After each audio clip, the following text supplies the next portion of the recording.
చెత్త బండ్ల రిపేర్ ఖర్చులు తగ్గించుకోవడానికి కొత్త స్కెచ్ చేసింది బల్దియా. ఇకపై ఈ వెహికల్స్ ను ఆర్టీసీకి అప్పగించాలని ప్లాన్ వేసింది. ఇన్నాళ్లు వీటి రిపేర్లు తమ షెడ్స్ లోనే అవుతున్నా మళ్లీ మరమ్మతులతో తలనొప్పులు తప్పట్లేదు.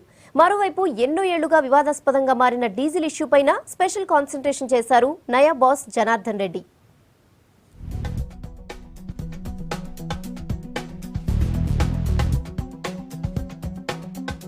జీహెచ్ఎంసీలోని వెహికల్స్ అన్నింటినీ సొంతంగా కాకుండా ఆర్టీసీతో రిపేర్ చేయించనుంది. దీనిపై ఇప్పటికే గ్రౌండ్ వర్క్ కూడా స్టార్ట్ అయినట్లు తెలుస్తోంది. బల్దియాలో పోగవుతున్న దాదాపు 4000 మెట్రిక్ టన్నుల చెత్తను డంపింగ్ యార్డులకు తరలించేందుకు 500 వెహికల్స్ వాడుతున్నారు. వీటితో పాటు డంపర్లు, జేసీబీలు, బాబ్ కార్డ్స్, లారీలు కూడా బల్దియాలో తిరుగుతున్నాయి.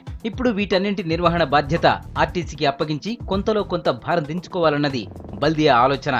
ఈ ఇష్యూపై ఇంకా చర్చలు కొనసాగుతున్నాయన్నారు కమిషనర్ జనార్దన్ రెడ్డి.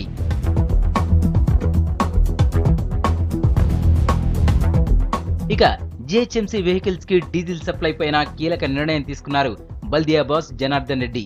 డీజిల్లో అక్రమాలకు చెక్ పెట్టేందుకు ఆన్లైన్ సిస్టమ్ రెడీ చేశారు. ఇప్పటికే అధికారుల చర్యలతో 1000 లీటర్ల డీజిల్ ఆదా అవుతోంది.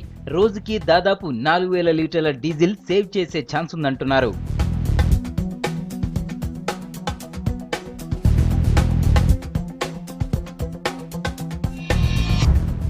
డీజిల్ ను ఇకపై ప్రైవేట్ బంకుల నుంచి కాకుండా నేరుగా ఐఓసీ నుంచే కొనాలని ప్లాన్ చేస్తున్నారు కమిషనర్ జనార్దన్ రెడ్డి.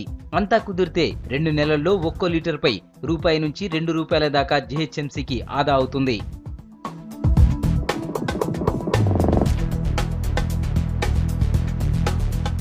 ప్రస్తుత వెహికల్స్ లో 15 ఏళ్లు దాటిన వెహికల్స్ 200 దాకా ఉన్నాయి. వీటి వల్ల డీజిల్ రిపేర్ల భారం తడిసి మోపడవుతోంది. అందువల్ల వీటిని పక్కన పెట్టాలని ప్లాన్ చేస్తున్నారు.